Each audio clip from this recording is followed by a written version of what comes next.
আসসালামু আলাইকুম। আমি একটা ভিডিও নিয়ে আসলাম আজকে। ভিডিওটা কেউ না শেয়ার করে যাবেন না, ভিডিওটা সবাই দেখে যাবেন।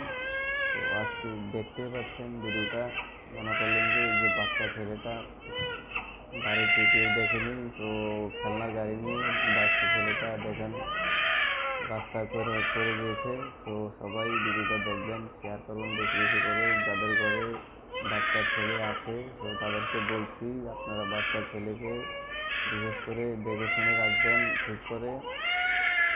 যাদের ঘরে মা আছেন, ভাই বোনেরা আছেন, সবাই দেখে রাখবেন বাচ্চা ছেলেকে। ছোটো বাচ্চা ছেলেরা তারা কিছু বোঝে না, কিছু জানে না, বাচ্চা ছোটো ছোটো ছোটো ছেলে। সবাই ভিডিওটা বেশি বেশি করে শেয়ার করবেন। আশা করি সবাই ভিডিওটা দেখে যাবেন। যাতে এরকম কারোর ঘরে না হয় এরকম। ছোটো বাচ্চারা কিছু বোঝে না, তারা যেভাবে পারে সেভাবে খেলাধুলা করে, কি করে না কি করে তারা নিজেই বলতে পারে না। সবাই ভিডিওটা শেয়ার করবেন প্লিজ, আপনাদের কাছে দোহাই লাগে। ভিডিওটা একটু শেয়ার করবেন বেশি বেশি করে, সবাইকে দেখে দেবেন যাতে সবাই দেখতে পারে এরকম সমস্যা। সবাই দেখে যাবেন, ভিডিওটা শেয়ার করবেন বেশি বেশি করে। আবারও বলছি, আপনাদেরকে অনেক অনেক ধন্যবাদ।